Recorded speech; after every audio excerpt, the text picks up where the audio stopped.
Quel frein tu vois justement à la diffusion de la télésurveillance à l'hôpital? Parce que du coup, bon, toi, tu es quand même jeune et on sait qu'il y a quand même des personnes des fois qui peuvent être réfractaires à l'entrée de nouvelles technologies à l'hôpital. Est-ce que tu identifies ces freins? Est-ce qu'ils sont organisationnels, plutôt financiers, plutôt... voilà. Ils sont d'abord très multifactoriels, c'est-à-dire que ça dépend un peu de la culture.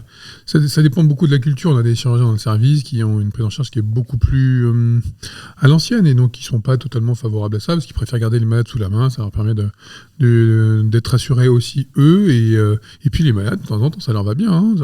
D'accord. Quand on les garde 15 jours après une opération du côlon, ils sont rassurés.